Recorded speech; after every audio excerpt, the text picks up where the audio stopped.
Bismillahirrahmanirrahim. Assalamualaikum. Masya Allah, tuan-tuan dah mula masuk. Masya Allah. Bro Azro masuk. Masya Allah, semalam dapat kitab, main beli dengan saya. Masya Allah. Hari ni dah awal-awal lagi dah. Hari ni angle lain sikit. Tempat angle dia lain sikit. Nampak lain sikit. Tapi jelas nampak saya jelas Dia shiny, lampu tu berbeza sedikit.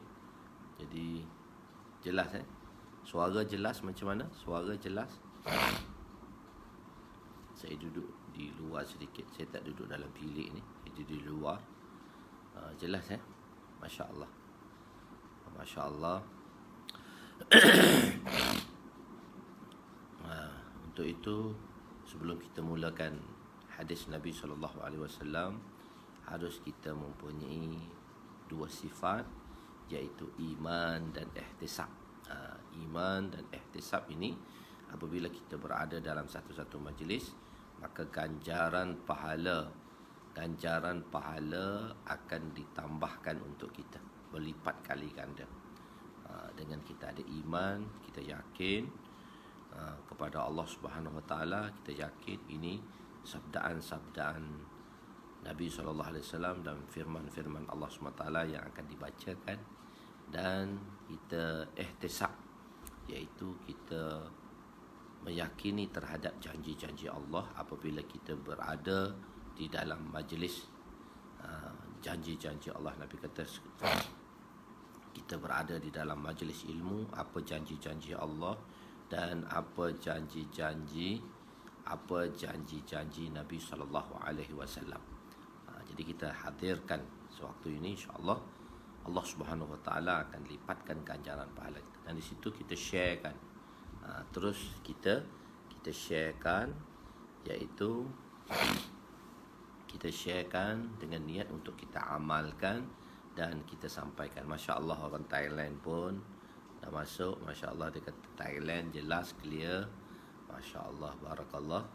Waalaikumsalam pada semua yang memberi salam kepada saya. InsyaAllah hari ini kita Ustaz Muhammad Lutfi Syahwan pun sudah masuk. Lama orang Kuantan. Masya Allah. Sekarang kita akan mulakan pengajian kita pada kitab, pada muka surat berapa ya? Kunci, iaitu ganjaran untuk kebaikan. Sudah ganjaran untuk kebaikan. Sudah, iaitu tanda-tanda keimanan. Tanda-tanda keimanan pun sudah. Kita berada di muka surat berapa? Perkara-perkara mengenai tanda iman, mengenai iman dan Islam. Beberapa perkara mengenai iman dan Islam, iaitu dalam mentarifkan. Waalaikumsalam Ustaz Muhammad Lutfi Syahwan. Masya Allah. Jadi kita berada di muka surat 256, hadis yang ke-46, bracket 45. 256 bracket 45. InsyaAllah. Licin sikit saya punya. Macam mana?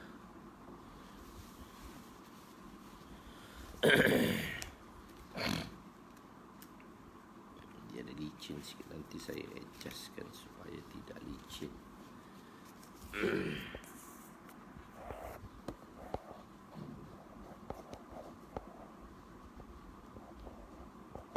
Lagi licin pula.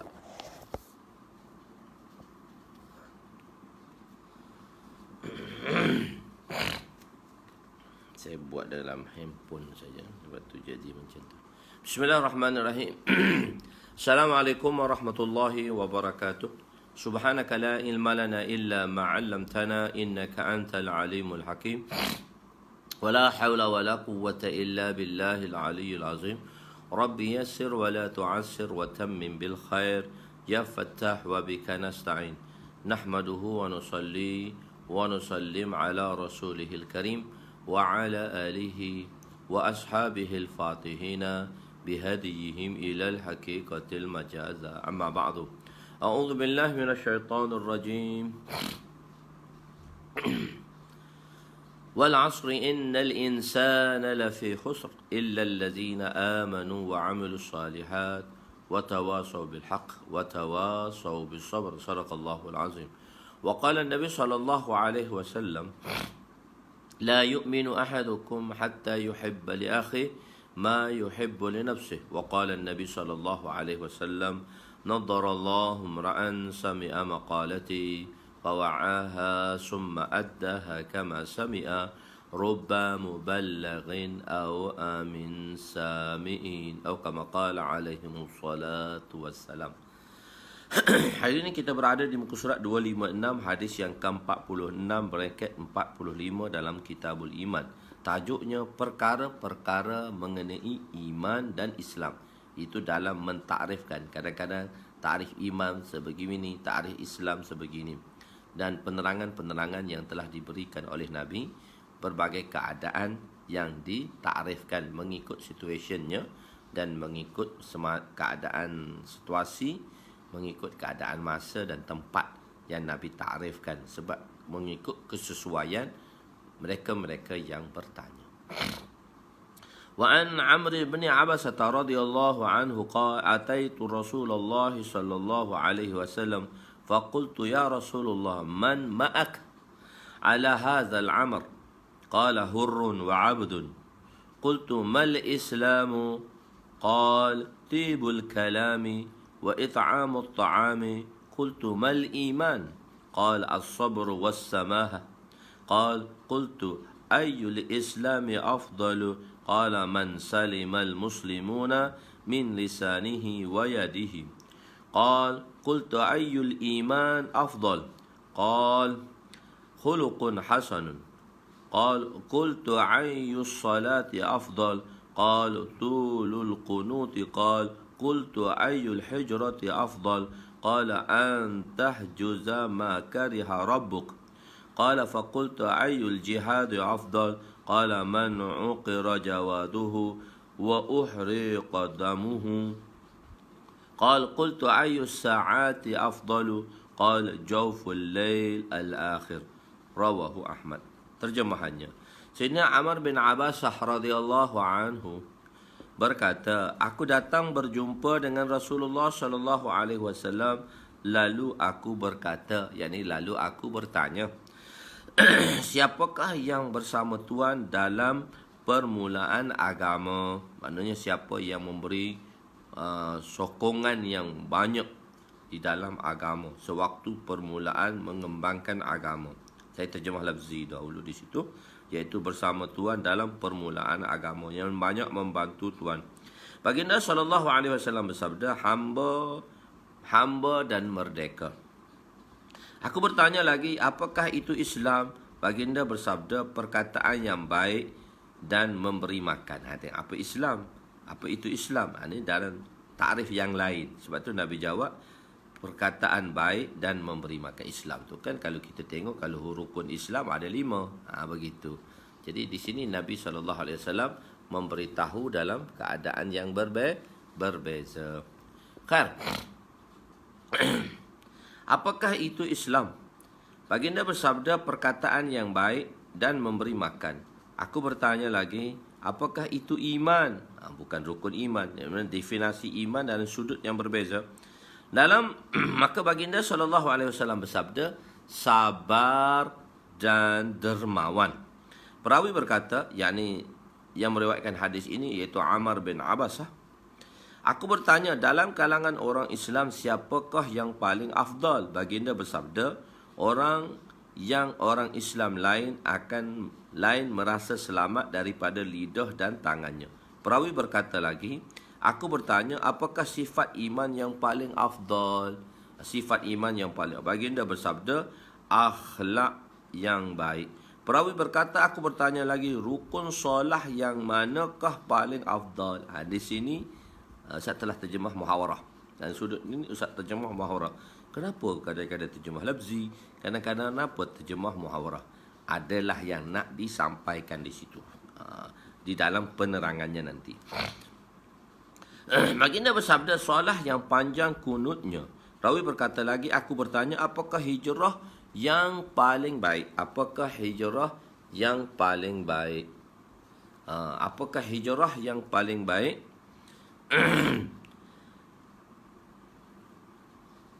Afdal, baginda bersabda, kamu meninggalkan perkara yang Rabb, yang Tuhan kamu yang Maha Agung membencinya. Perawi berkata, aku bertanya lagi, apakah jihad yang paling afdal? Baginda bersabda, seorang yang kudanya terbunuh dan dia sendiri telah syahid, telah gugur syahid di jalan Allah.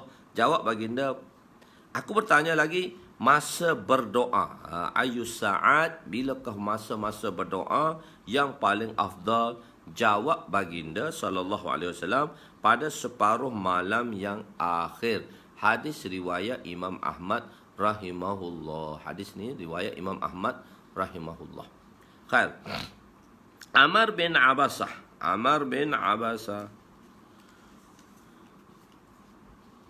Sekejap, saya nak cari tempat yang mana tak licin. Apa pun yang boleh saya guna dan juga tak licin. Okey.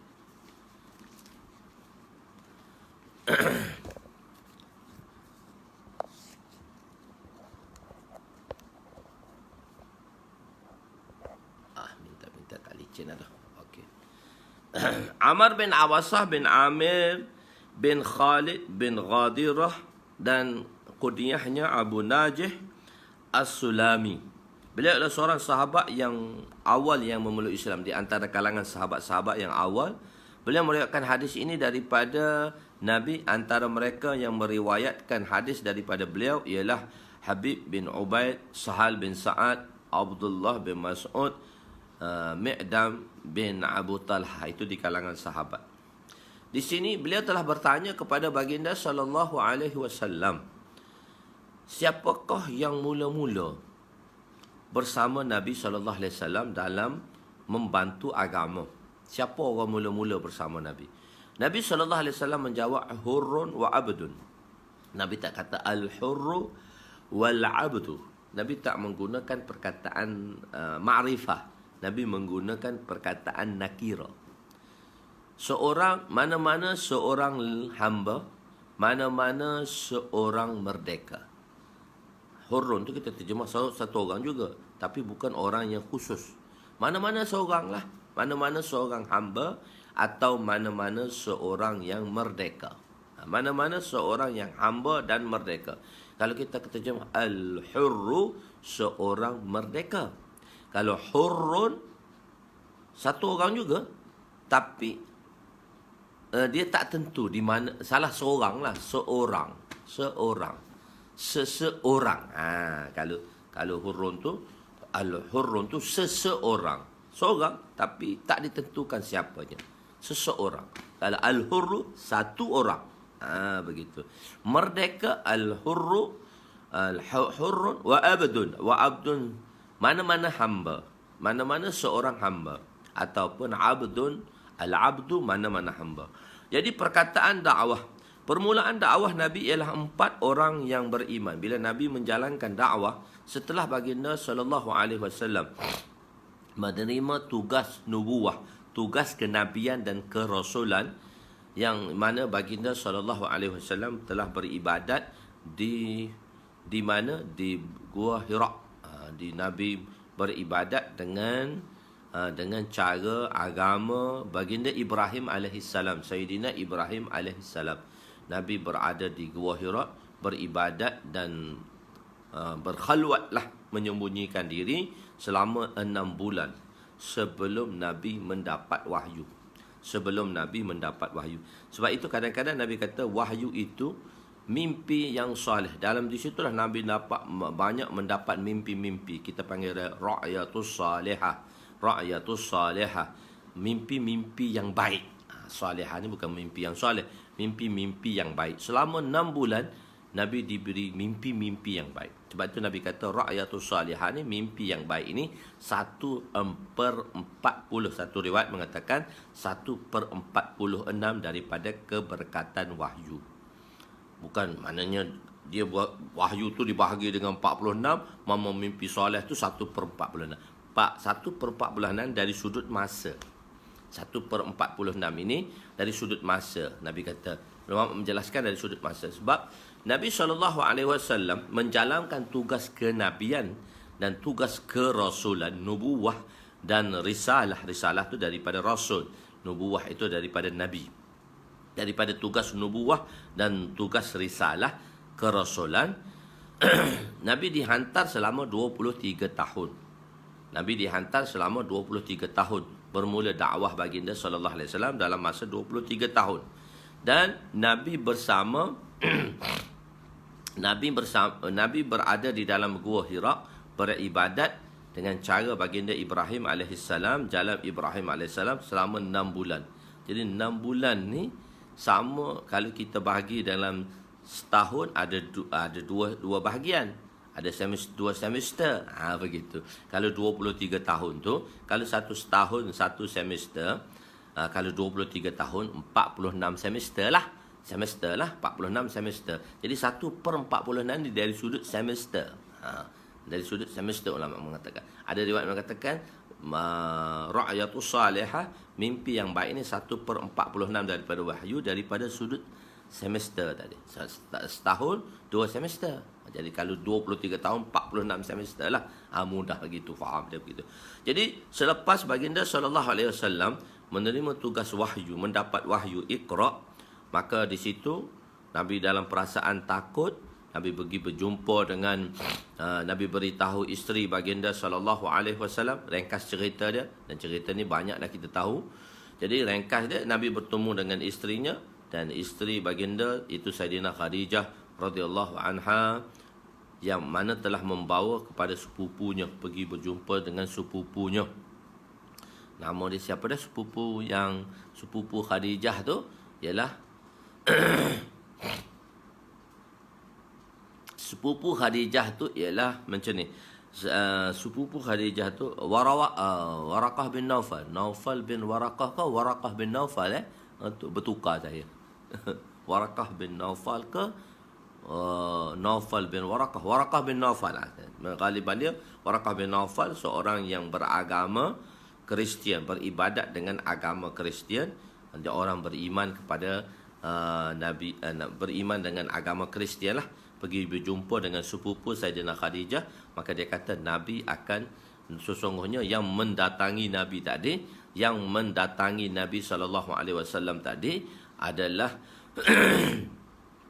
sebagaimana nakus yang telah datang kepada Sayyidina Musa alaihissalam, iaitu maksudnya Sayyidina Jibril alaihissalam.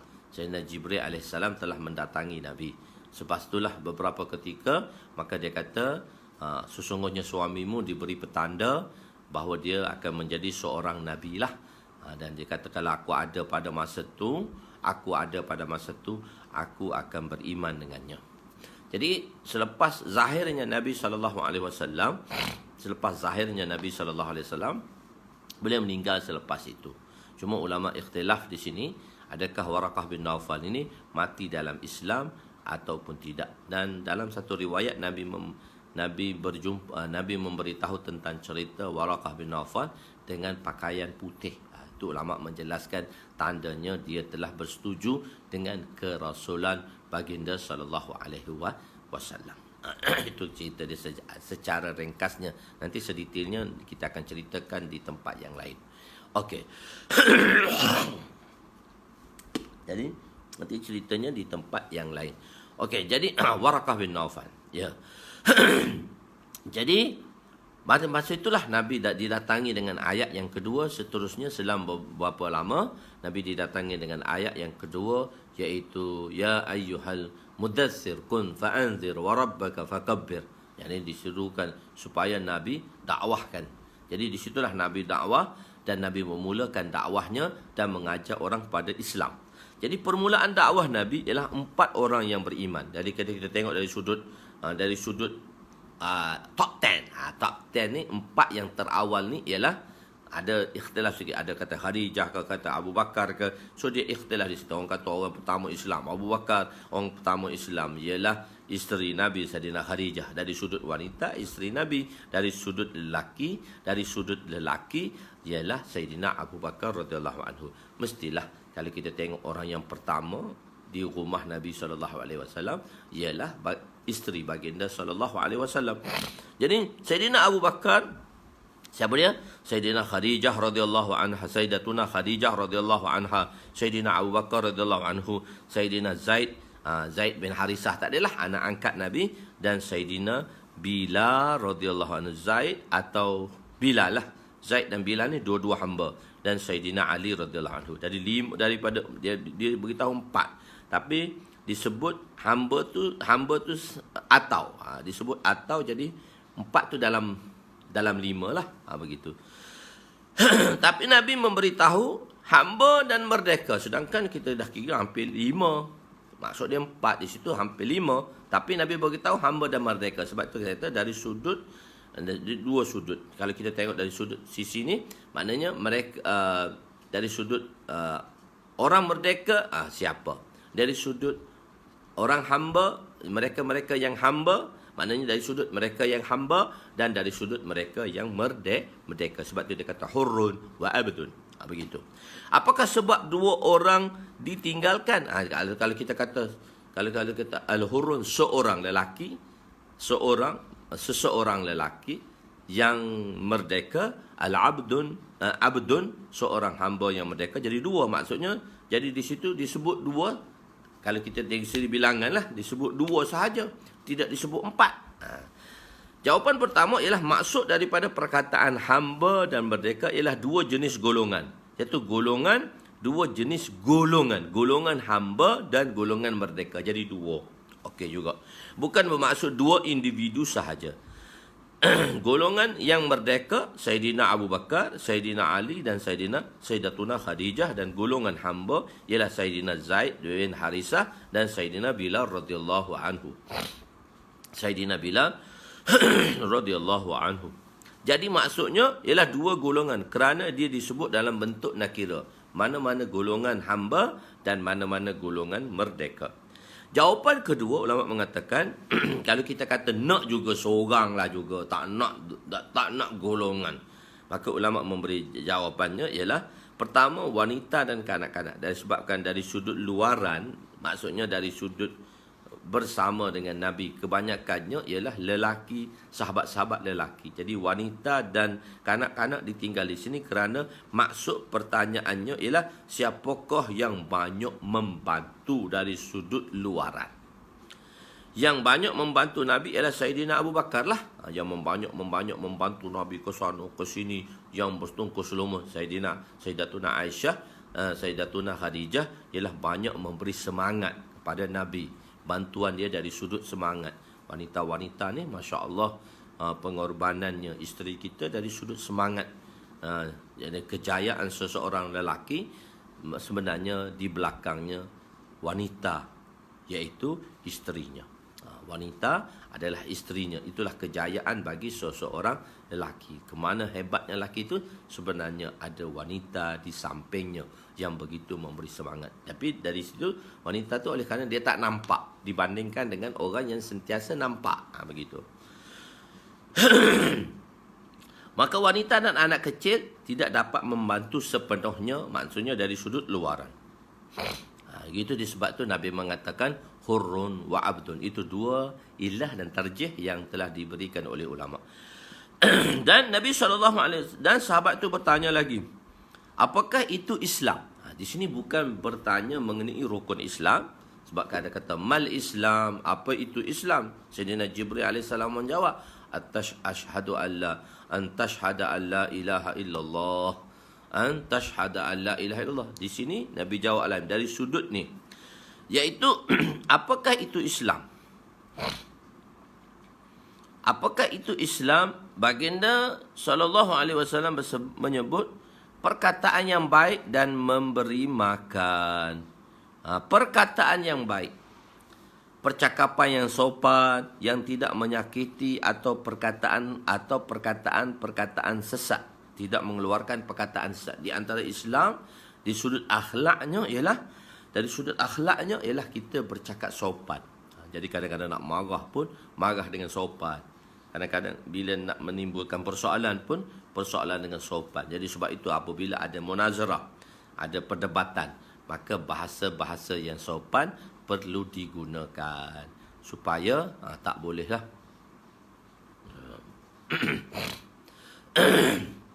bahasa yang sopan. Dan dalam percakapan yang sopan juga, tak mengumpat, tak maki hamun, tak mencela. Itu bahasa-bahasa yang baiklah. Sebab tu kan ibu bapa kita dahulu telah kita catatkan bahasa-bahasa yang baik digunakan khususnya untuk anak-anak. Jangan kita gunakan bahasa-bahasa yang tak baik. Bodoh kamu, tak pandai kamu. Kita kata bertuahnya anak ni, mak kita kata Allah bertuahnya. Macam saya beritahu guru saya berkata, hamba Allah ni macam manalah dia. Begitu perkataan-perkataannya. Dan memberi makan. Di antara Islam dari sudut akhlak juga ialah memberi makan. Memberi makan tetamu. Memberi makan tetamu di sini. At'imut ta'am, memberi makan. Pihak madrasah sebab saya kan menulis banyak dengan bersangkut paut dengan madrasah. Sebab dulu saya mengeluarkan kitab ini hanya untuk pelajar-pelajar madrasah saja. Jadi dari sudut tu saya banyak bercakap tentang madrasah. Jadi pihak madrasah memberi makan kepada kita. Walaupun di madrasah terbaik ialah pelajar makan dengan belanja sendiri. Tengok, kalau kita belajar di Malaysia, kita belajar di Malaysia sebab orang Malaysia ni dia akan menghargai benda itu apabila dikenakan sesuatu. Dia menghargai sesuatu perkara tadi bila dikenakan sesuatu, dikenakan cas dan bayaran. Kalau percuma ni dia kurang minat juga, tapi lambatlah sebab dia tak menghargai. So dia situasi yang berbeza. Kita di Pakistan, di India, oleh kerana dah 200 tahun dah madrasah, yang mana madrasah lah yang memberi makan, yang memberi makan kepada pelajar-pelajar. Percuma. Masuk madrasah, makan percuma. Tak kena bayar pun. Dan tiba-tiba di Malaysia, kena bayar pula madrasah ni, macam orang kata. Jadi mentaliti masyarakat, bila tengok madrasah, bila tengok pondok, free. Jadi sebab itu kita telah bertanya kepada salah seorang asatizah kita, orang lama dalam dakwah, iaitu Mufti Zainul Abidin. Mufti Zainul Abidin menjawab, dia kata di Malaysia suasananya berbeza.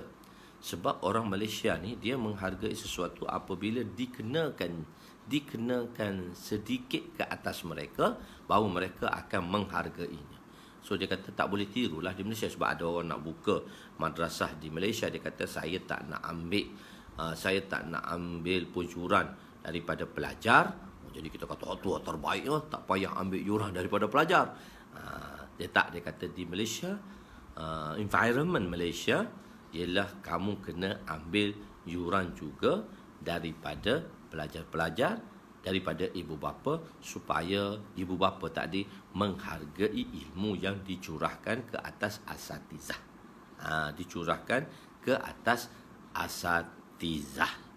Begitu. Okey. Dicurahkan ke atas asatizah. Saya tengok sebagai contoh isteri saya yang tersayang. Isteri saya bila dia specialist dia dalam bahagian Quran lah, Quran tajwid lah, dalam bahagian Quran tajwid, dan beliau ada sanad daripada Syria. Masa dia suruh belajar dulu, dia pun tak tahu kenapa belajar bersanad. Dia belajar saja. Tapi balik Malaysia ni, baru kita tahu nilai sanad Al-Quran tadi. Jadi, kita pun bukalah pengajian sanad Al-Quran lah. Mengaji secara bertalaki. Orang-orang membuka di bawah masjid. Percuma sahaja. Di bawah masjid, percuma. Jadi, percuma ni, selama 10 tahun, tidak ada satu orang pun habis belajar Quran secara telaki dengan isteri saya, Ustazah. Tidak ada satu orang pun habis selama 10 tahun.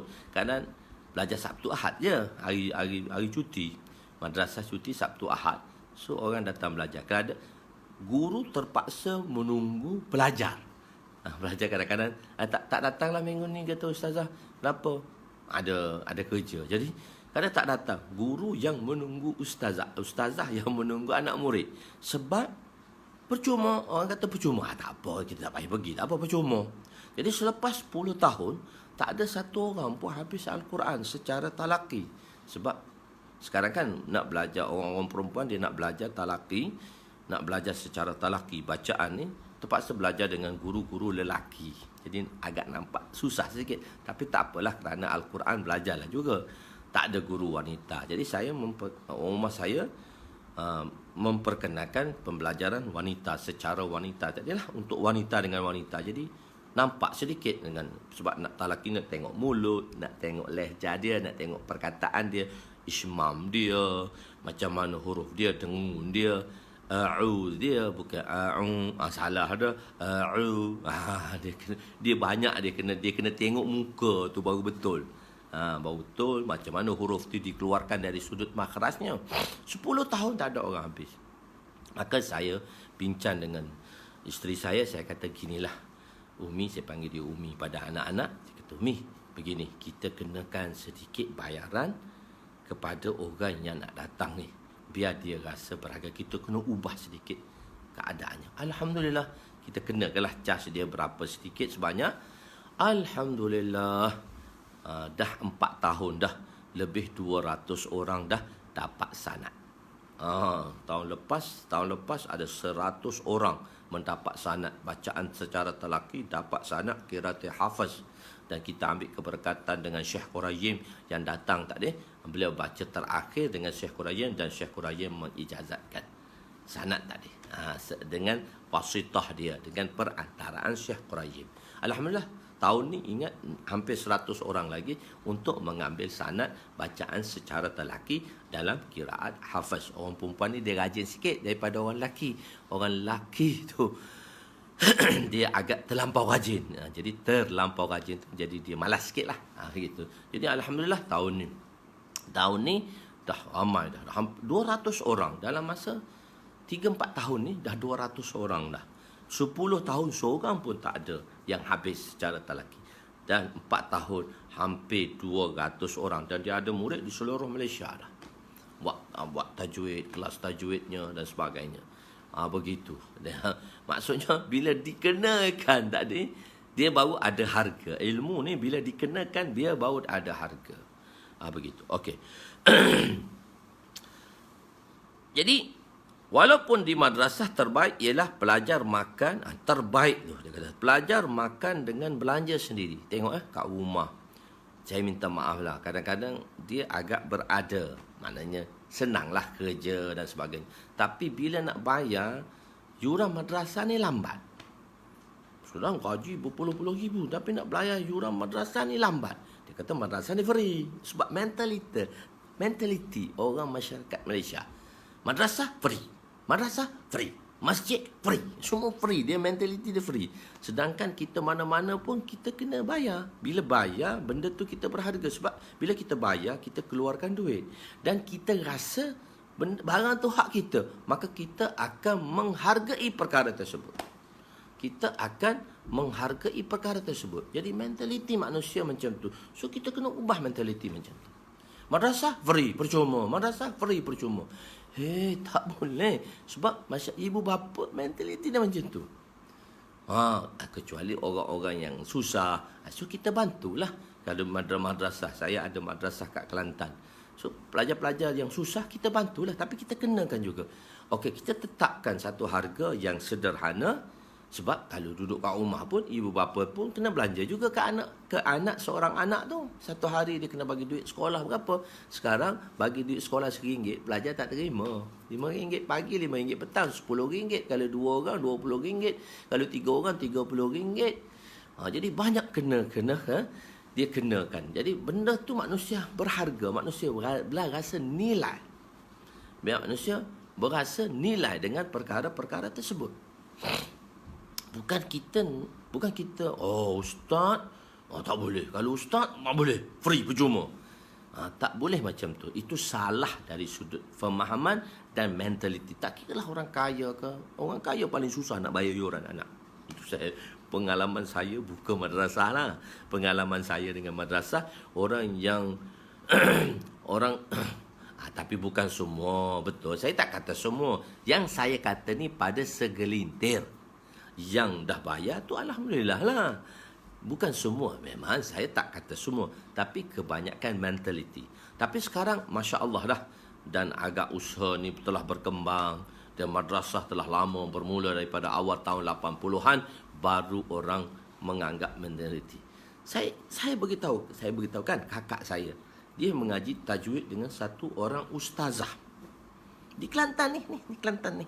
Kakak saya ada dalam majlis ni. Orang kampung mentaliti dia lah. Nak bagi RM3 sebulan pun pada ustazah mengajar tu pun susah. Nak bagi RM3 sebulan. Nak bagi RM3 sekali belajar.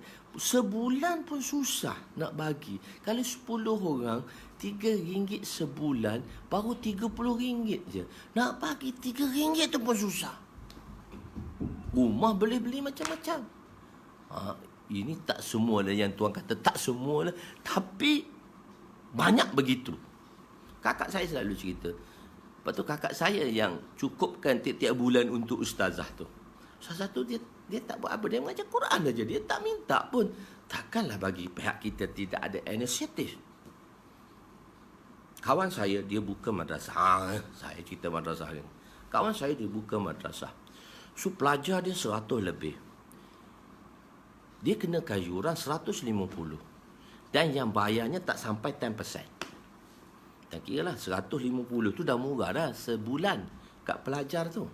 150 tu sebulan dah murah dah kat pelajar tu. Tapi yang bayar 10% daripada 150. 15 orang yang bayar penuh.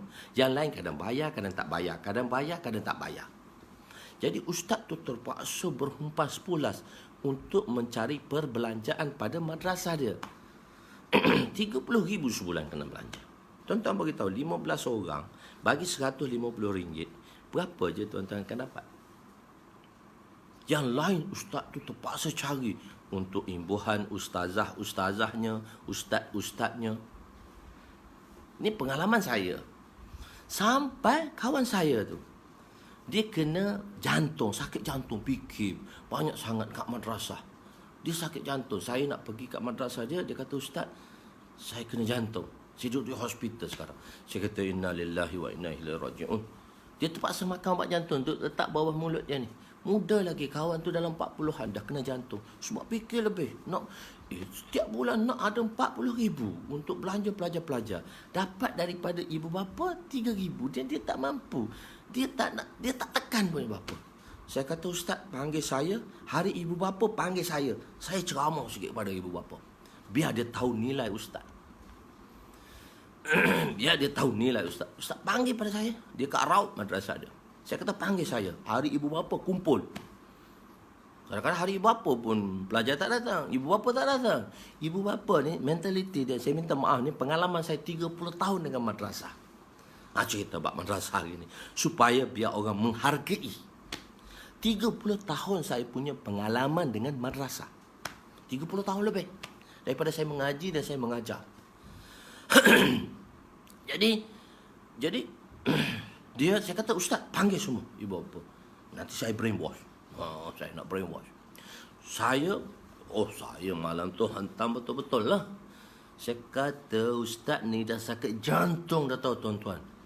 Dia sakit jantung. Dia mati tu takdir Allah Ta'ala. Tapi kalau dia mati, anak-anak tuan-tuan nak belajar kat mana orang sini? Tuan-tuan tak boleh bantu pun. Saya bagi contoh. Tuan-tuan, saya beritahu kat orang kampung. Satu contoh saya beritahu. Saya berada di madrasah. Di Pakistan. Dia kata kami kat madrasah makan setiap hari sembelih kambing 5 ekor. 5 ekor. Kami makan kambing hari-hari. 5 ekor. Kami makan kambing aja hari-hari 5 ekor. Dan di kandang kambing hanya ada 10 ekor kambing saja. Tapi setiap hari sembelih 5 ekor kambing sepanjang tahun, setiap hari. 365 hari kali dengan 5. Tuan-tuan tak tahulah berapa ribu ekor di situ. 3 hari dah 1000 dah. Dah 3 hari dah 1000 dah. Kalau 30,000 dah 1000 dah. 1000 3 hari. Sebulan dah hampir berapa? 10,000 ekor kambing dah. Tapi kat madrasah, kat kandang kambing ada 10 ekor. Saya kata kambing tu datang daripada mana? Orang Allah lah yang bagi ustaz. Saya kata betul Allah bagi. Kalau dia kata Allah lah yang bagi rezeki tu ustaz. Mana pula kambing tu daripada siapa? Saya kata otak kamu semua tak betul lah. Yang bagi tu ialah infak. Orang yang memberi infak. Orang yang datang ke madrasah memberi infak kambing hari-hari. Ada orang infak. Dahlah kita bayar yuran pun tak, infak pun tak. Baru diam, tunduk saja. Saya kata takkan daripada Allah. Allah datang begitu saja. Allah jadikan, Allah buka satu hati, buka hati orang-orang kampung, bawa datang kambing kat madrasah. Kenapa Allah tak boleh buka hati tuan-tuan untuk datangkan bantu ustaz ni? Semua tertunduk. Saya brainwash betul-betul mana tu. Ustaz ada apa panggil saya. Saya cakap dia, kau aku je. Kau panggil aku, brainwash habis. Supaya orang nak, supaya tengok mentaliti. Orang tak faham benda ni. Benda ni orang tak faham. Jadi betul. Infak pun tak. Itu pun macam tu. Tu pun banyak dia kata ustaz ni cara duit dia kaya dengan makan duit. Innalillah, rezeki kita alhamdulillah Allah bagi. Tapi tuan-tuan, Allah nak jadikan tuan-tuan tak adalah supaya apa? Alhamdulillah tak nafikan orang yang menginfak. Tapi hanya segelintir sahajalah. Daripada 200 tu hanya 5-6 orang ibu bapa yang Masya Allah advance dia. Fastabaqul khairat. Yang lain tu lihat. Saya buka kat Kelantan. Semua lihat. Saya buka kat Kelantan. Semua lihat. Susah. Orang kaya payah nak bayar duit. Jadi kena faham. Tuan-tuan kena faham. Tuan-tuan kena faham. Sebab tu kami syarat nak buka madrasah. Saya kata 3 syarat. Pertama, apa dia? Apa yang tuan bagi. Kadang-kadang kan orang dia nak list, nak apalah. Apa yang orang bagi, apa yang orang bagi, apa yang tuan-tuan bagi, tuan-tuan jangan tanya apa yang kami buat. Duit yang tuan-tuan nak infakkan tu pada kami, okeylah, tuan-tuan nak resit apa semua, kami bagi resit. Tapi tuan-tuan jangan tengok apa yang kami nak buat. Mana hasil yang kami bagi. Jangan tanya. Kalau tuan-tuan tanya, kami tak perlu pun duit. Tuan-tuan boleh ambil balik. Kami akan uruskan. Kalau tuan-tuan tak percaya, tak payah bagi. Saya buat syarat macam tu. Kedua, jangan tanya. Kedua, jangan cuba. Dan tuan-tuan tak ada tempat istimewa di madrasah. Kalau tuan-tuan bagi 1 juta, tuan-tuan tak ada tempat istimewa. Nama tuan-tuan ke diletakkan atas nama madrasah. Tak ada, sorry. Secara umum, nama tuan-tuan tak diberikan di, tuan-tuan tak ada bahagian di dalam madrasah oleh kerana nama Hasnul Hizam. Bangunan Hasnul Hizam. Tak ada. Nama tuan pun tak ada di situ. Kami tak cerita pun nama tuan kat situ. Dan ingat, sadat di madrasah ni pun tempat khas untuk tuan-tuan tak ada. Tuan-tuan kalau nak bagi 3 syarat ni, saya terima. Tak ada, terima kasih, tuan boleh ambil. Ada satu orang dia bagi 2 juta untuk buat satu madrasah. Lepas tu ada orang cucuk dia. Orang kata ustaz ni makan ni lah, ustaz ni makan ni lah. Dia datang balik jumpa ustaz tu. Ustaz, saya nak tengok bil yang 2 juta saya bagi. Ustaz tu kata nak cari mana lah bil. Tuan Haji beginilah, saya tak dapat sediakan bil. Yang Tuan Haji minta dengan 2 juta yang Tuan Haji bagi, madrasah ni Tuan Haji ambil lah. Saya boleh tinggal tempat ni, saya cari tempat lain. Tuan Haji ambil, Tuan Haji urus sendirilah. Ni hasil dia sebab saya nak bagi 2 juta. Hak 2 juta Tuan Haji tu saya tak dapat nak tunjuk satu terperinci lah di mana saya belanjakan. Tapi Tuan Haji, madrasah saya ni dengan bangunan tu lebih daripada 4 juta dah dengan bangunan dan sebagainya. Tuan Haji ambil semualah bangunan ni dan saya tinggalkan madrasah, tak apa. Sebab pasal orang cucuk belakang. Orang cucuk belakang. Tuan-tuan, saya minta tuan-tuan, saya minta dengan baik, mentaliti ni hilangkanlah dalam perasaan. Kita bagi pihak asatizah tak minta apa pun daripada tuan-tuan. Kita nak bagi pada tuan-tuan ilmu. Tapi tuan-tuan, hargailah ustaz-ustaz yang ada dengan tuan-tuan. Bukan ustaz selebriti pun. Kalau ustaz-ustaz kampung tu dia tak selebriti pun, ustaz selebriti tu tak apalah. Okeylah, dia dah selebriti dah. Tapi ustaz-ustaz kampung tu, jagalah dia tuan-tuan. Tolonglah tuan-tuan jaga dengan baik. Kesian ustaz-ustaz pondok. Tapi alhamdulillah rezeki Allah bagi, tak ke mana Allah tak akan kurangkan rezeki kita. Orang yang menjaga traffic light pun 3-4 ribu sebulan Allah bagi kat dia. Traffic light, polis traffic tu pun orang bagi dia 3-4 ribu. Takkan kita duk qala Allah, qala Rasul. Allah nak sia-siakan kita. Tapi bagi pihak tuan, bagi pihak tuan, tuan kena buat sungguh-sungguh.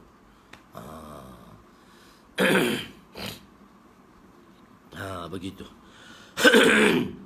Jadi kerana ini pelajar, terbaik, maka terbaik. Tapi tidak dengan percuma. Kerana dengan ini pelajar akan menghargai makanan tu yang diberikan. Mufti Zainal Abidin apabila ditanya, adakah madrasah di Malaysia perlu memberi makan percuma kepada pelajar? Jawab beliau, berdasarkan suasana di Malaysia, pelajar perlu dikenakan bayaran agar mereka lebih menghargai ilmu yang dipelajari. Oleh itu, yang terbaik kita makan dengan belanja kita sendiri sekurang-kurangnya. Kalau kita tak nak infak pun, belanja hak nak kita tu. Tengok tuan-tuan yang ada di sini madrasah, tengok dia berapa bulan dah miss tak bayar yuran madrasah. Apatah lagi PKP ni, aku nak bayarlah, kesian.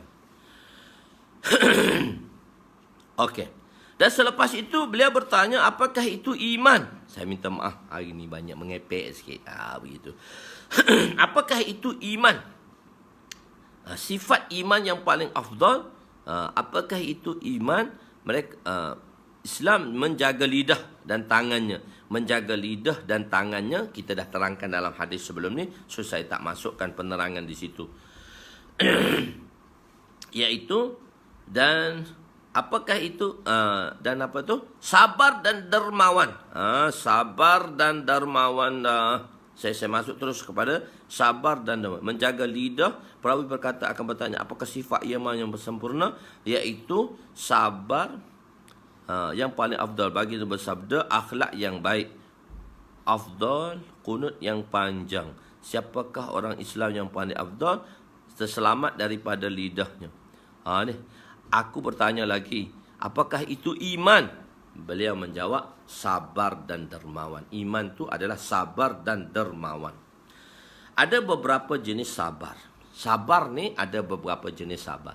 Sabar daripada bala. Sabar melakukan maksiat. Sabar melakukan taat. Dan sabar memberi makna menunggu. Sabar ada 4 jenis sabar. Sabar, pertama sekali kita sabar dalam mentaati perintah Allah. Macam mana? Musim sejuk, nak bangun sedap, nak tarik kain selimut tu sedap je. Tapi sabar, kena bangun sembahyang subuh awal, berjemaah. Sekarang tak boleh jemaah ke masjid, berjemaah dengan keluarga. Berjemaah dengan keluarga. Sabar, iman tu sabar. Kita sabar dalam perkara taat. Bersabar untuk bangun, meninggalkan tempat tidur, untuk menunaikan perintah Allah. Kedua, sabar dalam meninggalkan maksiat. Maksiat-maksiat yang biasa kita buat, kita sabar.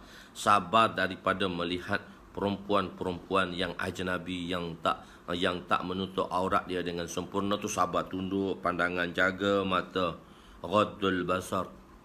Ghaddul basar. Tundukkan pandangan. Ghaddul basar. Ghaddul basar. Mana tundukkan pandangan. Tunduk pandangan ni pun Masya Allah. Bila sifat menunduk pandangan tadi. Ghaddul basar. Ghaddul basar. Tunduk pandangan. Jatuhnya salah satu dari sudut ni, kita tengok sudut ni. Jatuhnya Baitul Muqaddis kepada tangan orang Islam. Hanya orang Islam menjaga mata. Orang Islam menjaga mata. Apabila orang Islam berkemah untuk menakluki Baitul Muqaddis yang dihantar oleh Sayyidina Umar radhiyallahu anhu, Padri dah tahu dah. Pendeta-pendeta Yahudi dah tahu dah orang Islam datang. Dia kata kita tak boleh kalahkan orang Islam. Cuma kita kena lemahkan orang Islam. Dengan dua keadaan. Satu wanita dan satu cinta dengan dunia. Apa dia? Dia kata. Nak kasih cerita. Apa dia? Dia kata kita letak duit depan orang Islam, mengelirukan orang Islam, dan kita letak wanita-wanita yang tak baik, yang boleh mempengaruhi orang Islam. Dan orang Islam daripada tempat kemah dia akan datang ke masjid untuk sembahyang berulang alik. 2 orang. Bila diletakkan wanita-wanita yang tak baik tadi, dengan pakaian yang tak sempurna, yang boleh menarik perhatian orang yang melihatnya, yang boleh menarik orang kepada zina dengannya, dan letak duit. Maka pesan Khalid Al-Walid kata, Ghaddul basar. Ketunduk pandangan aja. Jadi tunduk pandangan.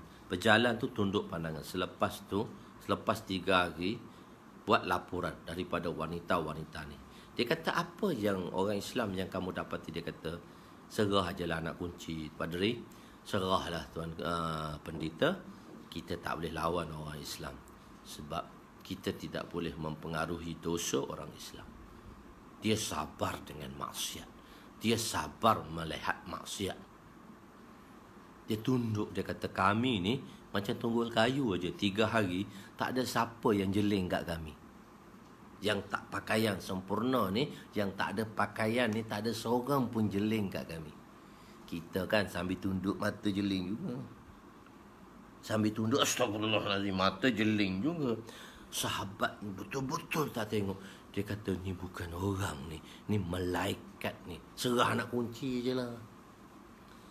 Dapat jaga mata. Allahu Akbar. Jatuhnya Baitul Muqaddis sebab islahnya mata. Allahu Akbar. Jadi sabar. Ketiga, sabar dalam menghadapi musibah. Zaman COVID-19 ni, musibah yang mendatangi seluruh dunia. Kita bersabar. Kita beristighfar kepada Allah untuk menghilangkannya, dan kita bersabar. Dan kita bersangka baik. Apabila demam, sabar, tidak merengek. Kan orang-orang tua dulu, bila demam, merengek-rengek. Jadi kita kena sabar. Jangan merengek benda tu. Sabar. Dan sabar memberi makna menunggu. Fasbir li hukmi rabbika fala takum ka sahibil huz iznada wa huwa maghzum. Fasbir li hukmi rabbika. Bersabarlah dalam menunggu perintah. So sabar memberi makna intizar, memberi menunggu perintah.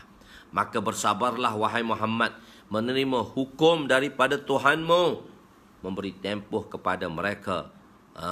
Jangan engkau bersikap seperti orang yang telah ditelan oleh ikan. Ingatlah kisah ketika itu. Ketika itu beliau berdoa merayu dengan keadaan sesak sebab terkurung dalam perut ikan. Jadi sabar. Kita bersabar dalam menerima perintah Allah. Sabar insya-Allah. Sabar, fasbir li hukmi rabbika. Bersabar dalam menunggu perintah. Bersabar ketika ketiadaan apa-apa. Dan apabila kita ada, maka kita belanjakan kepada orang lain. As-samahah. Dermawan. Jadi kedua ialah dermawan. Bila kita ada, kita belanja pada samahah, maksud di itulah sifat dermawan. Belanja kepada yang ada kepada orang lain. Darjah yang tertinggi ialah Nabi SAW memberi apa sahaja yang ada pada baginda tanpa meninggalkan apa-apa. Nabi kata, ana ajwadun nas. Ana ajwadun nas. Kadang-kadang kita boleh berbangga. Sebab tu kita katakan sifat syaqilah tadi. Kita orang Islam tidak merendah diri, tapi merendah hati. Dengan merendah hati dah dengan sendiri. Tempat yang mana kita perlu tampil, kita kena tampil. Jangan kita rendah diri, sentiasa merendah diri saja. Rendah diri. Jadi bila rendah diri, kita tidak boleh pamerkan syaqilah kita tadi, kebolehan dan keistimewaan kita. So kita kena pamer tempat yang kadang-kadang Nabi kata, ana ajwadun nas, akulah orang yang paling dermawan, paling pemurah. Sedangkan kadang-kadang Nabi tak ada apa pun. Sebab kenapa? Bila tak ada bersama Nabi, bila si fakir datang meminta dengan Nabi, Nabi kata, insya-Allah bila sampai nanti saya akan sampaikan pada kamu. Nabi tak pernah kata tiada pada yang ada. Jika Nabi mengatakan ada, keluarga-keluarga Nabi mengatakan ada pada yang tiada, maka Allah tiadakan. Kerana keimanan mereka. Isteri Nabi, salah satu azwajin mutahharat, salah satu isteri Nabi, dia simpan daging untuk Nabi. Dia kata Nabi suka makan daging ni, maka dia simpan dalam almari. Bila seorang sa'il, orang peminta datang, dia kata, tak adakah makanan daripada rumah Nabi Allah ini untuk aku yang miskin ini? Maka orang tu, isteri Nabi tadi kata, adalah makanan untuk disimpan untuk Nabi. Dia kata tak ada. Sebab dia nak simpan untuk Nabi. Lepas tu dia kata tak ada. Bila dia kata itu, tak ada. Maka bila si sa'il tadi pergi, si peminta tadi, si fakir itu pergi, datanglah Rasulullah SAW dan salah isteri Nabi nak hidangkan pada Nabi daging yang Nabi suka dan letak di depan Nabi SAW. Bila buka almari, dalam buka dalam bekas tu, tengok ketulan daging itu sudah menjadi batu. Sebab apa? Mengatakan yang ada itu tiada.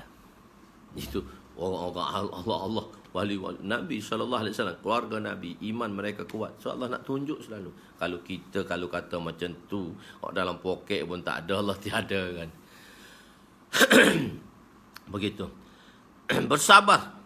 Samahah tadi, maknanya banyak memberi, menginfakkan. Jadi kalau kita infakkan, insya-Allah berkat Allah akan tambahkan lagi rezeki kita. Allah tambahkan lagi rezeki kita. Allah tambahkan lagi kita. Kita berkatkan, kita tambahkan. Masya-Allah. Dan seterusnya, ayul Islam afdal. Jawapan, disebabkan jawapan ini man, maka kita terjemah dalam kalangan siapakah orang Islam yang paling afdal. Kalangan orang Islam mana yang paling afdal? Di kalangan orang Islam mana yang paling afdal? Dan kunut yang panjang. Satu sembahyang yang panjang ialah orang Islam, sifat iman yang paling afdal ialah akhlak yang baik. Akhlak yang baik telah kita jelaskan dahulu. Akhlak-akhlak Nabi, saya tak teraskan lagi. Dan saya bawa terus kepada, iaitu solat, rukun solat yang paling panjang. Kunutnya. Tulul kunut, Nabi kata, solat yang terbaik ialah kunut yang panjang. Kunut yang panjang. Kunut ini, saya telah jelaskan pada tuan-tuan, ia memberi makna mustarak. Makna mustarak ini, maknanya satu perkataan yang mempunyai banyak makna. Dan maknanya ialah pada makna hakikat. Makna pula ada dua. Satu makna hakikat, satu makna majaz. Makna hakikat, makna asal, dan makna majaz, makna tumpangan. Tapi telah masyhur di kalangan masyarakat. Misalnya, qalbun, salah satu contoh lah dalam Melayu. Qalbun. Maknanya jantung. Terjemuh dia jantung. Makna hakikatnya jantung. Tetapi dia telah digunakan dengan makna majaz, iaitu hati. Dan masyhur di kalangan masyarakat, Qalbun itu dalam masyarakat Melayu terjemahnya hati. Terjemahnya hati dipanggil majaz muta'araf. Nama yang kedua yang dikenali secara umum dan nama pertama seolah-olah ditinggalkan. Hakikat tu dah ditinggalkan, dipanggil hakikatul mahjura. Nama hakikat tu dah ditinggal oleh masyarakat dan masyarakat menggunakan nama majaz, iaitu nama yang kedua, dan majaz tu kita panggil dah muta'araf, yang telah dikenal pasti di dalam masyarakat dan telah masyhur dalam masyarakat. Sebab kalau satu makna, dia ada satu makna hakikat dan satu makna majaz. Kalau kita tengok dari sudut majaz dan hakikat, mustarak ni, makna mustarak ni satu perkataan yang mempunyai banyak makna, tapi hanya satu makna saja. Makna hakikat, tidak ada makna majaz. Tak ada makna kedua, makna pertama. Maknanya walaupun dia banyak, tapi banyak dari sudut makna hakikat, bukan makna majaz. Boleh faham Tuan-tuan boleh faham tak? Maknanya satu perkataan, satu lafaz, satu perkataan mempunyai makna hakikat dan makna majaz. Apa makna hakikat? Makna asal. Dan apa makna majaz? Makna yang kedua yang lebih masyhur di kalangan masyarakat. Dan juga satu lagi mustarak. Mustarak ni juga satu lafaz yang mempunyai banyak makna, tetapi setiap maknanya hanya makna hakikat tanpa makna majaz. Boleh tak tuan-tuan faham? Misal contoh dia. Saya ada bagi contoh dulu. Ainun ada banyak makna. Dulu kan perkataan dubur tu saya dah bincangkan dah. Perkataan dubur iaitu dua makna, makna hakikat dua makna, iaitu doa selepas tahiyat sebelum salam dan doa selepas salam. Itu kita dah beritahu. Begitu juga di sini pada perkataan qunut tadi memberi makna mustarak yang memberi makna berdiri, qiraah dan khusyuk. Makna dia apa dia? Qunut ni maksud maknanya qiyam, makna qiyam, makna berdiri, ataupun qunut ni memberi makna qiraah, membaca qiraat, dan qunut juga memberi makna khusyuk. Qunut juga memberi makna khusyuk, atau qunut juga bacaan qunut yang kita baca selepas solat subuh tu. Begitu. kerana padanya Al-Quran dibaca. Jadi mengikut mazhab Imam Abu Hanifah dan Imam Syafi'i, qunut di sini apa dia? Kita kata makna dia berdiri, makna dia qiyam. Qunut di sini makna dia qiyam. Kenapa qiyam? Kenapa qiyam? Mesti ada reason, mesti ada sebab. Kita memberi, ulama mengambil makna qiyam itu, qunut itu memberi makna qiyam. Salah satu maknanya, makna hakikatnya ialah makna qiyam. Bila makna qiyam, daripada dalil mana yang kamu ambil? Maka ulama mengatakan qiyam kerana padanya Al-Quran dibaca. Qiyamlah, masa qiyam saja kita baca Quran. Dalam sembahyang, sewaktu kita qiyam, kita baca Quran. Kita baca Quran. Masa kita rukuk, kita baca Quran ke? Siapa baca Quran tak ada pahala. Masa sujud, satu orang tu dia baca Quran masa sujud, habis surah Yasin pun dia tak dapat pahala. Sebab rukuk dan sujud untuk tasbih, bukan untuk qiraah. Qiraah, bacaan Quran ni untuk qiyam. Di tempat yang lain, rukuk dan sujud tidak dibaca Al-Quran. Bahkan sebahagian ulama mengatakan makruh pula baca Quran masa sujud. Baca Quran masa rukuk, makruh. Kalau mazhab Imam Syafi'i kata makruh. Kenapa buat hak tak yang disuruh? Begitu. Jadi banyak baca Quran. Mengikut sebahagian ulama, sujud. Jadi banyak paling baca Al-Quran. Jadi kalau kita sembahyang, jadi banyak kita baca Quran. Jadi tempat yang paling lama, Nabi berdiri lama. Nabi sembahyang, satu orang sahabat tu, dia ikut Nabi nak sembahyang malam. Cuba nak sembahyang malam bersama Nabi SAW. Nabi habis surah Baqarah. Nabi baca surah Baqarah rakaat pertama. Nabi baca surah Baqarah. Dia kata mungkin ayat ke-100 Nabi berhenti. Nabi sambung lagi lepas ayat ke-100. Dia kata mungkin ayat ke-200 Nabi berhenti. Nabi habis ayat 200, Nabi baca lagi ayat ke-201. Dia kata nanti habis surah ni Nabi berhenti kot. Maka Nabi habis surah Baqarah, Nabi mula surah Ali Imran.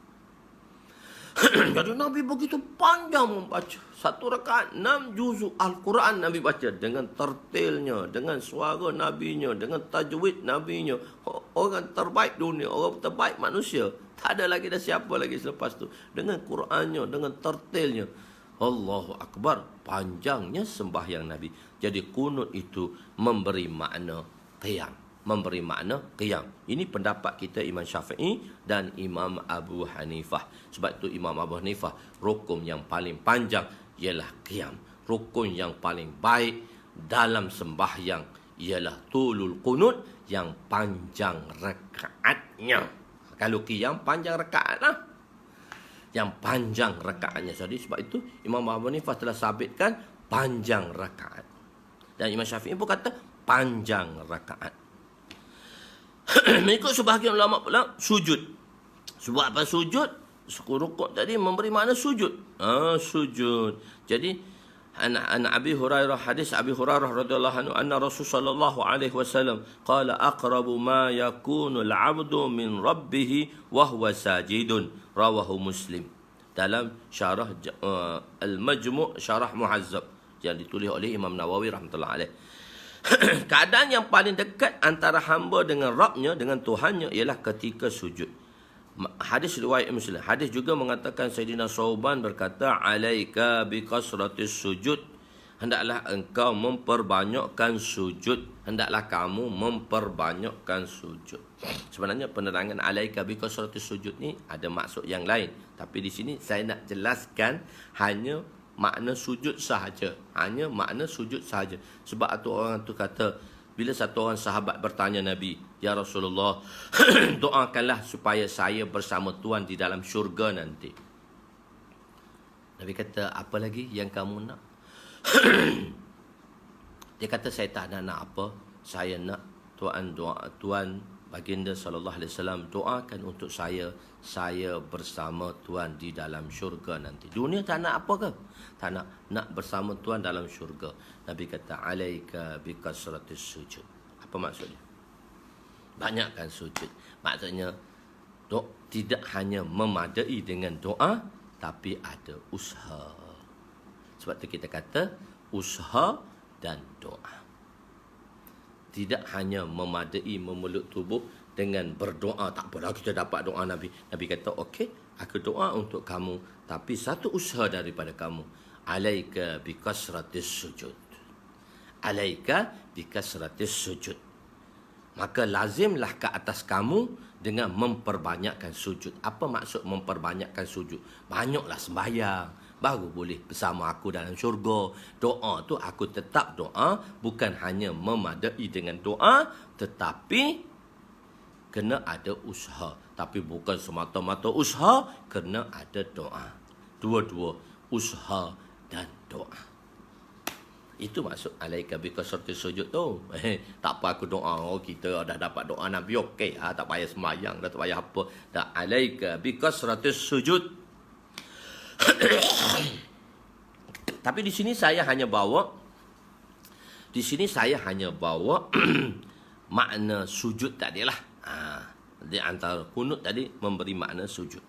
Dalam hadis yang lain menyatakan qiyam dan sujud yang panjang. Oleh itu, rukun solah yang paling afdal ialah yang panjang rakaatnya, yang lama sujudnya. Tapi janganlah buat sembahyang wajib tu panjang. Satu orang sahabat zaman peringkat awal, sembahyang boleh lagi dilakukan 2 kali. Sembahyang fardu boleh dilakukan 2 kali.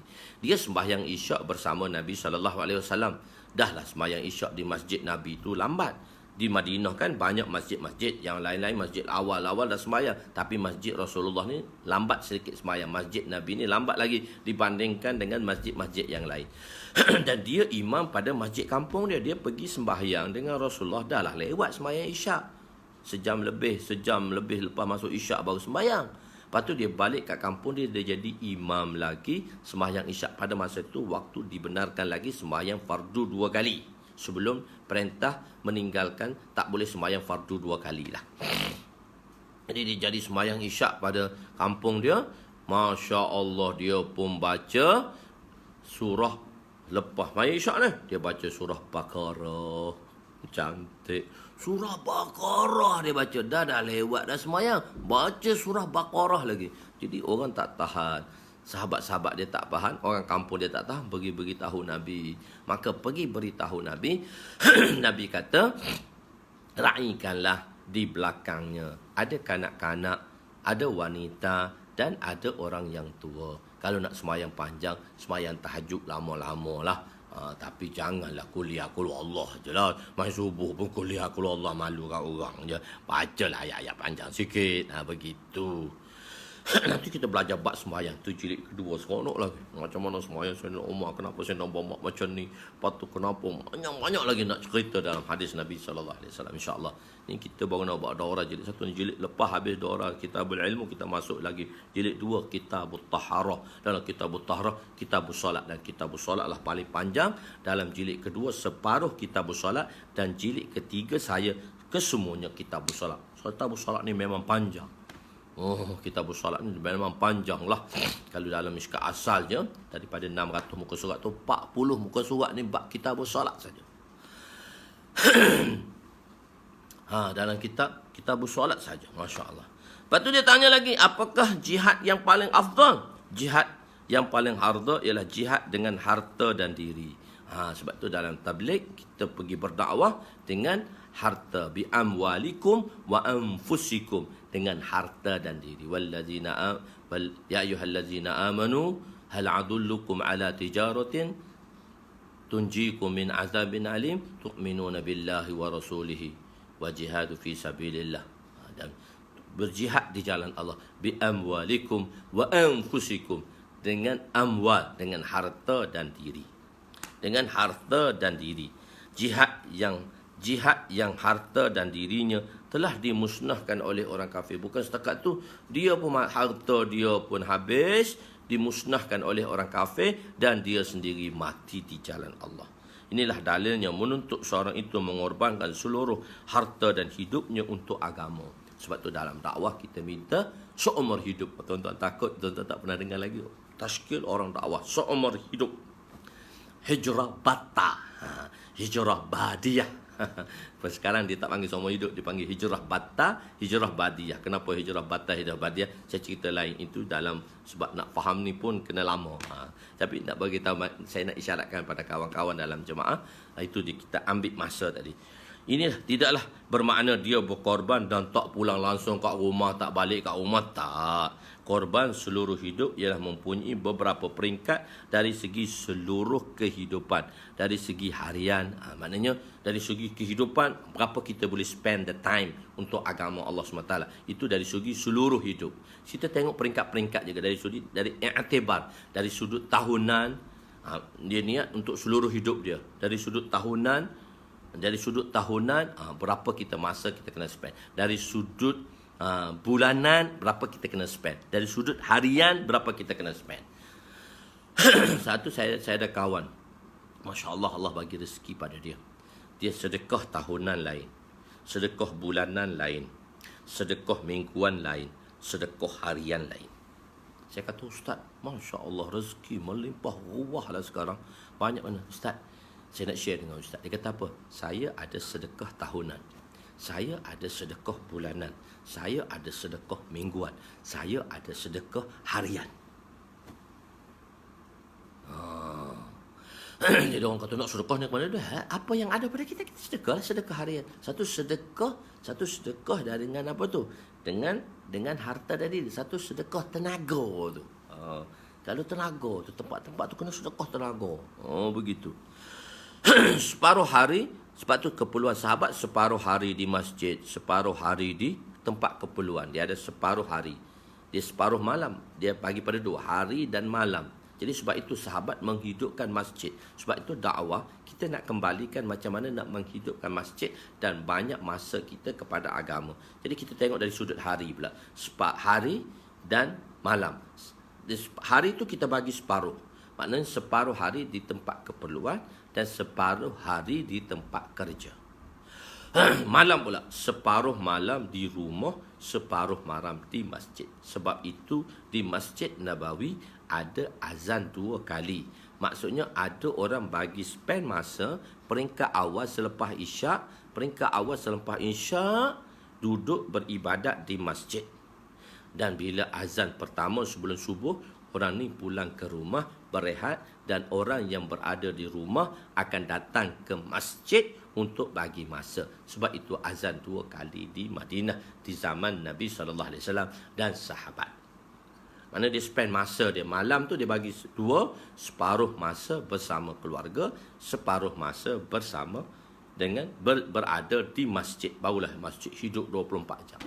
Dan separuh hari bersama keluarga dan separuh hari di tempat mencari keperluan. Kalau kita bagi 4 lah, satu hari tu bagi 4. Tak banyak pun kita ambil masa, tapi kita rasa kita dah bagi banyak. Itulah kita tak nak bagi. Dan separuh hari di rumah dan separuh hari di masjid. Dan begitulah malamnya. Oleh itu masa yang lebih banyak dihabiskan di masjid, kita berikan masa kita untuk dakwah dan tunaikan perintah Allah. Jadi kita banyak masa untuk bergaul, untuk berjumpa dengan saudara-saudara kita pada separuh malam yang akhir. Ini pula juga apakah yang terbaik? Jawful lail. Dan Nabi kata yang terakhir. Manakah saat nak berdoa yang terbaik? Di separuh malam yang terakhir, waktu ini dinamakan waktu tahajud. Misalnya kita bahagikan waktu malam kepada separuh, bermula daripada maghrib sehingga ke subuh. Maka separuh yang kedua itu yang terakhir separuh malam. Inilah waktu tahajud, iaitu waktu setelah bangun tidur. Tahajud ni sembahyang bangun daripada tidur. Qiyamul lail ini untuk orang yang tak tidur. Orang yang tak tidur dia dia tak pernah tidur malam. Orang tak tidur malam. Jadi sebab tu ada satu ustaz tu menafikan, bawa cerita Imam Abu Hanifah tak tidur sepanjang malam, berwuduk 40 tahun dengan sepanjang wuduk yang sama. Maksudnya bukan 40 tahun tak ambil wuduk. Wuduk satu 40 tahun tak makan tak minum. Maknanya 40 tahun tu bermakna setiap hari tu wuduk malam dia tu, selepas isyak wuduk malam dia sampai subuh tu, wuduk malam sampai subuh, maka dia berterusan dengan ibadat tanpa batalnya wuduk. Esok wuduk lain pula sampai malam. Iaitu 40 tahun tak tidur malam dengan wuduk yang sama. Wuduk yang sama di hari tu, bukan daripada 40 tahun. Salah faham. Lepas tu cerita pada masyarakat, tak apalah 40 tahun tak makan, tak minum, tak berwuduk. Alah, takkan tak boleh fikir dengan otak. Begitu. Sesiapa yang tidur dan rasa susah nak bangun. Bila kalau jenis tidur payah nak bangun tahajud. Sebelum tidur tu, qiyamul lail lah, tidur dululah. Sembahyang tahajud dulu. Ada orang kata, ulama kata, bahas pula dia tak boleh kira tahajud sebab tak tidur. Tak apalah tuan-tuan, kalau tak boleh kira tahajud, kita kira qiyamul lail. Jadi lepas pukul 12 malam, siapa yang tidur lewat tu dia buat qiyamul lail dulu, dia tidur. Tak apalah tuan-tuan nak kata nak bahas. Ada ulama mengata tak boleh tahajud dengan qiyamul lail berbeza. Tak apa. Nak kata berbeza pun berbeza, tak apa. Jadi benda tu tak apalah jadi masalah. Sekurang-kurangnya kita ada sembahyang malam. Sama ada sembahyang qiyamul lail atau sembahyang tahajud. Begitu saja. Jangan bergaduh. Benda tu simple aja. Tak payah nak gaduh. Tahajud lain, qiyamul lail lain. Sebab takrif tahajud tu, tahajud terjaga daripada tidur, meninggalkan tempat tidur. Bak tafaul dia kata, meninggalkan tempat tidur, tahajud. Tak apalah tuan nak kata tahajud kan, tuan nak kata qiyamul lail. Okeylah, yang tak tidur kita kata qiyamul lail, yang tidur kita kata tahajud. Asalkan sembahyang malam tu ada.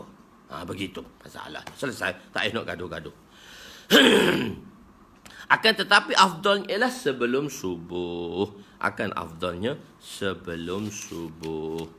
Jadi ada satu hadis pendek lagi saya nak baca. Hari cuti lagi kan. Mood cuti lagi, kita panjang sikit pun tak apa insya-Allah. Semalam pendek sangat, hari ini panjangkan sikit. Bismillahirrahmanirrahim. Meninggal dalam iman dan Islam itu mempastikan syurga. Wa an Mu'adz bin Jabal radhiyallahu anhu qala sami'tu Rasulullah sallallahu alaihi wasallam yaqulu man laqiyallaha la yushriku bihi syai'a wa yusalli khamsa wa yasumu ramadana ghufira lahu. Qultu afala ubashiruhum ya Rasulullah, qal da'hum ya'malun, rawahu Ahmad. hadis ni matan dia berbeza tapi makna dia sama dengan hadis yang sebelumnya.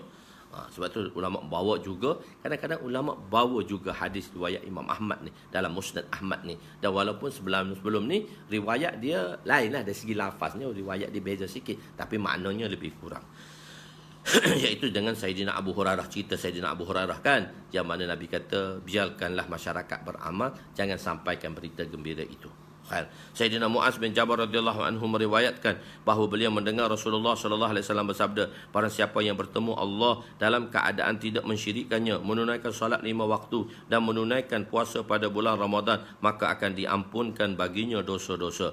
Aku bertanya, tu makna bertanya, bolehkah aku memberitahu berita gembira ini kepada orang lain? Makna beritahu bukan pada orang lain lah, bukan anak keluarga dan kawan-kawan lah. Baginda sallallahu alaihi wasallam bersabda, biarkanlah mereka meneruskan amal. Berita ni jangan sampai lagi, biar lu simpan dulu, jangan beritahu pada semua orang, nanti orang akan meninggalkan amalan. Dalam hadis ini tidak disebutnya zakat dan haji, tidak disebut haji dan zakat.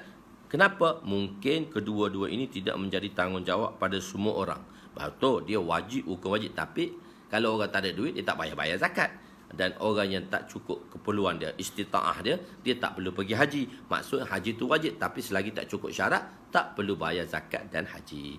Benar, ia difardukan ke atas semua orang Islam, tetapi tidak semua yang wajib dilaksanakan. Tidak semua yang wajib melaksanakan, hanya sebahagian orang Islam sahaja yang mampu melaksanakan perintah itu. Orang kaya sahaja yang diwajibkan untuk mengeluarkan zakat, dan orang yang berkemampuan sahaja yang boleh menunaikan haji. Jawapan kedua, apa dia maksud dia? Kedua-dua perkara ini belum difardukan, oleh sebab itu dia tidak disebut. Mungkin tak difardu lagi masa tu, Nabi baru sebut. Biarpun mereka meneruskan amal. Apa maksudnya? Nabi kata biarkanlah mereka meneruskan amal. Biarkan mereka meneruskan amal. Saya nak habis juga, esok kita nak masuk bab pertama, babul kabair wa alamatin nifaq. Saya nak habiskan juga hadis ni, pendek aja. Iaitu selain daripada menunaikan solat dan fardu, ditunaikan juga solat sunat, begitu juga dengan puasa. Jadi selain daripada fardu, yakni tidak berpada dengan fardu saja, bahkan maksudnya, ataupun Nabi kata biarkanlah, tinggalkanlah, maksudnya tak berpada dengan sembahyang fardu saja, tidak berpada dengan sembahyang fardu saja. Atau adakah tuan-tuan yang bekerja hari ni dah start kerja, belum cuti lagi, dah start kerja? Tak apa, yang setelah bekerja pergi dulu, saya nak siapkan sikit.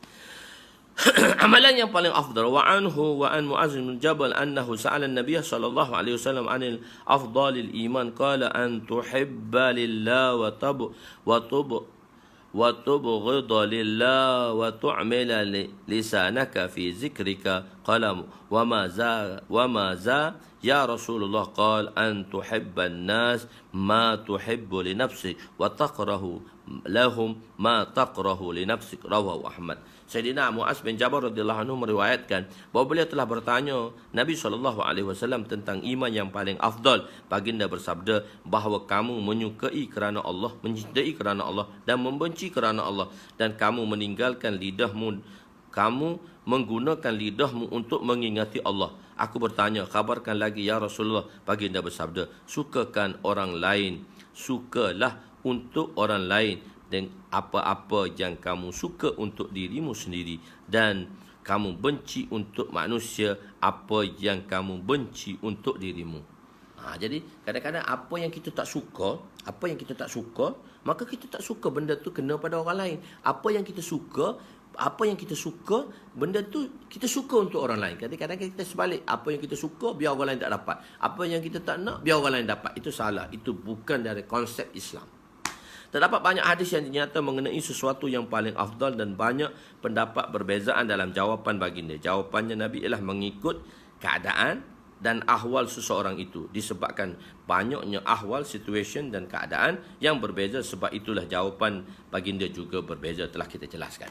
Dalam hadis ini juga mengatakan iman yang paling afdal ialah menyukai kerana Allah dan membenci kerana Allah. Dua pekerjaan ini adalah pekerjaan yang paling susah. Apabila dua pekerjaan yang susah ini dilakukan, maka segala pekerjaan yang lain telah menjadi mudah, telah kita jelaskan. Dan sibuklah diri kamu dengan, sibukkanlah lidah kamu dengan berzikrullah. Satu tarikah zikir ialah kita duduk menghadap kiblat dan kita berzikir subhanallah walhamdulillah wala ilaha illallah wallahu akbar dengan tawajuh kepada lafaz yang diucap, iaitu itu adalah salah satu makna zikrullah. Jadi kan kita beritahu macam mana nak dapat khusyuk, macam mana nak dapat ihsan, macam mana nak timbulkan ihsan dalam zikrullah, telah kita jelaskan. Ini salah satunya tarikah untuk kita berzikir supaya zikir kita khusyuk, telah kita jelaskan dalam ihsan dulu. Dan berzikir subhan. Dan makna yang lain pula ialah ghaur. Kita makna yang lain ghaur, merenungi. Zikir juga dalam merenungi tentang kebesaran Allah, memikirkan ciptaan makhluk Allah. Ini dinamakan muraqabah. Telah jelaskan. Tuan-tuan dengar, tengok kan, Maulana Jamshid tutup muka dia muraqabah. Muraqabah, dia merenungi tentang kebesaran Allah. Selalu Pak Mentua saya, isteri saya kata, bila Pak Mentua ajak pergi jalan mana-mana, dia kata, kita nak ke mana ni? Kita nak lihat kebesaran Allah, supaya kita dapat memuji Allah. Kita beritahu anak-anak macam tu. Itu dinamakan muraqabah. Salah satu lagi tarikah zikir ialah memberi penerangan, bayan dan tazkirah. Itu tazkirah, kita panggil majlis tazkirah, mengingati. Kalau dakwah panggil bayan, ataupun buat penerangan. Bayan ni penerangan. Dan juga tazkirah. Kalau orang awam biasa kita panggil tazkirah. Tazkirah tu juga salah satu zikir. Allah yang menjadikan kita. Jadi dalam tazkirah tu kita sebut kebesaran Allah menjadikan kita. Allah menjadikan malaikat, langit, bulan, bintang, menceritakan kebesaran Allah. Ia juga dinamakan zikrullah. Sama ada penjelasan itu dibuat secara ijtimai, secara ramai-ramai, atau secara infradi. Semua itu disebut zikrullah. Kita ajak orang pada baik, itu namanya zikrullah. Khabarkan lagi ya Rasulullah, sahabat mempunyai keinginan untuk menambah ilmu. Sebab itu beliau bertanya lagi, apa lagi ya Rasulullah? Khabarkan lagi ya Rasulullah. Sukakan, Nabi kata, sukakan untuk orang lain apa yang kamu suka untuk dirimu sendiri. Di sini perkataan an-nas digunakan, maka ia termasuklah orang Islam dan juga orang kafir. Oleh itu, kita menyukai seluruh manusia di dunia ini memperolehi apa yang kita suka. Perkara yang paling disukai oleh semua orang yang paling besar. Perkara yang paling disukai oleh semua orang yang paling besar apa? Kita suka supaya apa? Supaya memasuki syurga. Kita suka untuk memasuki syurga. Hak paling besar ni, kita suka ending kita dengan iman, kita dapat masuk syurga. Oleh itu kita mesti menyuka semua orang Islam atau bukan Islam memasuki syurga. Itu maksudnya kita suka pada orang kafir tadi. Kita suka supaya mereka dapat iman, kita dakwah mereka supaya mereka dapat iman. Selepas itu kita suka dia dapat iman dan dia dapat masuk syurga Allah Subhanahu Wa Taala. Jizbah, semangat kita. Kita ingin semua orang memasuki syurga sebagai jizbah dan keinginan Nabi. Keinginan Nabi semua orang masuk syurga untuk menyelamatkan semua umat baginda, memasuki syurga Allah. Jika kita meninggalkan perkara ini, kita mengatakan kubur masing-masing nafsi, maka ia bersalahan dengan maksud dakwah yang dibuat oleh Nabi. Sendiri-sendiri je lah, fikir sendiri-sendiri. Tak, kita suka. Untuk diri kita, kita kena buat. Kita tak boleh tinggal. Untuk diri kita, kita kena buat dan kita tak boleh tinggal. Dan untuk orang lain juga, kita tak apalah, aku sekarang untuk diri aku aja. Tak, kita kena dua-dua buat. Kurang lebih tu terpulang. Kurang lebih tu mengikut kemampuan lah. Tapi kita kena, kemampuan kita kan banyak. Maka kita tambahkanlah istiadat kemampuan kita tadi. Menambahkan lagi untuk memberi kebaikan pada orang lain. Qala Ibrahim kana ummah. Dalam satu ayat Allah memberitahu, wa kana Ibrahim kana ummah. Wa kana Ibrahim kana ummah. Sayyidina Ibrahim tu satu umat. Qanita lillah. Jadi di sini umat dan qanit. Nabi Ibrahim AS satu orang Nabi saja. Tapi kenapa dia dipanggil umat? Dan satu lagi, Sayyidina wa kana Ibrahim kana ummah qanita lillah. Kana ummah qanita lillah. Dua keadaan di situ. Satu ialah Ibrahim AS sebagai umat dan Ibrahim AS qanit.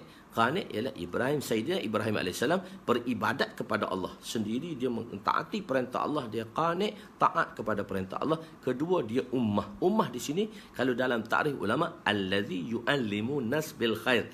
Allazi yu'allimun nas bil khair. Orang yang mengajuk orang lain kepada kebaikan. Orang yang mengajuk, iaitu Nabi-Nabi dakwah dia mengajuk orang lain kepada kebaikan. Jadi maksudnya dua sekali. Sebab itu Allah memanggil Nabi Ibrahim AS sebagai umat, sebab orang yang mengajakkan kepada kebaikan. Dan qanitalillah, orang yang qanit, dia sendiri orang-orang yang taat. Jadi dua-dua proses ni perlu ada dalam diri kita sebagai umat Rasulullah. Kita qanit, kita beribadat kepada Allah, dan kita ummah, iaitu allazi yu'allimun nas bil khair, kita mengajak orang lain kepada kebaikan. Itu salah satu daripada ta'rif ummah. Baru dengar ta'rif ummah kan, allazi yu'allimun nas bil khair. Umat itu ialah allazi yu'allimun nas bil khair. Allazi yu'allimun nas bil khair. Jika kita meninggalkan perkara ini, kita telah mengatakan kubur masing-masing, maka ia bersalahan dengan dakwah yang dibuat oleh Nabi. Jika ada orang berpendapat biarlah umat ini sesat, ini bersalahan dengan dakwah Nabi. Apabila kita melakukan dakwah, kita inginkan seluruh umat memasuki syurga Allah Subhanahu wa ta'ala. Masya-Allah, saya telah ambil masa agak lama sedikit daripada tuan-tuan hari ini. Insya-Allah kita akan sambung lagi esok. Habis dah Kitabul Iman, habis dah dalam fasal pertama, fasal kedua, fasal ketiga, dah habis dah. Dalam Kitabul Iman sendiri adanya abwab lagi, ada bab lagi, ada 5 bab lagi. InsyaAllah kita akan bersamakan sampai habis PKP. Tapi saya akan beritahulah hari yang mana tak ada kelas. Ya, esok hari ini hari ketiga, keempat, kelima, keenam, ada lagi 3 hari. Ketujuh, ke-8 kita akan buat daurah. Jadi siapa-siapa yang tak ada nama tu boleh SMS pada saya, yang tak dimasukkan lagi pada nama dia tu, SMS pada saya. Anda kata saya tak ada nama, sebab dalam nak buat daurah nanti saya akan buat satu Facebook yang personal. Saya akan invite lah tuan-tuan semua yang ada nama tadi, saya akan invite. Tapi pengajian kita teruskan lagi Kitabul Iman. Kita ada 5 bab lagi. Bab iman, bab kabair dan alamat nifaq, lepas tu bab dosa, bab waswas, lepas tu bab takdir, yang ketiga, lepas tu bab azab kubur, dan yang kelima bab berpegang teguh pada Al-Quran dan Sunnah. Di situ di dalam Kitabul Iman ada 5 bab beserta dengan hadis dalam Kitabul Iman itu sendiri. Jadi insya-Allah, jadi yang baik itu daripada Allah lah. Saya minta maaf, selamat hari raya, maaf zahir batin. Hari ketiga pada siapa yang dah berpuasa, masya-Allah teruskan, masya-Allah teruskan, alhamdulillah, barakallahu fi. Pada yang belum mulakan lagi, insya-Allah kita mulakan secepat mungkin. Sebab kita kan sekarang tak ke mana-mana. Tapi saya beritahu, saya tak puasa lagi hari ni. Saya tak puasa lagi, saya tak mula lagi. Insya-Allah niat tu nak mula esok lah. Hari ni masih lagi mood raya. Tapi masya-Allah orang dah hari kedua, dah istiqamah hari kedua terbaik insya-Allah. Bismillahirrahmanirrahim. Ya awalal awwalin wa ya akhiral akhirin. Ya awalal awwalin wa ya akhiral akhirin wa ya zal quwwatil matin wa ya rahimal masakin wa ya arhamar rahimin. ظلمنا أنفسنا وإن لم تغفر لنا وترحمنا لنكونن من الخاسرين اللهم إنك عفو كريم تحب العفو فاعف عنا ربنا هب لنا من أزواجنا وذرياتنا قرة أعين واجعلنا للمتقين إماما وصلى الله على سيدنا محمد وعلى آله وصحبه أجمعين والحمد لله رب العالمين. Sebab tu saya berkata hari ini hari terakhir dalam pendaftaran saya. Mungkin ada orang yang terpencil-pencil lagi dia nak begitu, dia kena WhatsApp saya lah. Dia kena WhatsApp saya. Dia tak payah pendaftaran di sana. Tapi saya tak nak terima banyak lah. Saya nak beritahu kalau terpencil-pencil lah. Tapi hari ini hari terakhir pendaftaran kita insyaAllah. Di dalam menyediakan daurah ni insyaAllah. Moga Allah SWT bagi taufik pada saya dan tuan-tuan insyaAllah.